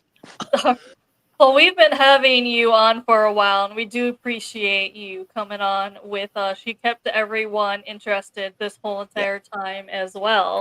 Great. So we do appreciate it because it's getting late for you. So we're gonna let you go. Maybe we'll have you back on a show again since everyone seems to be interested love in it. everything that you're saying. So love to.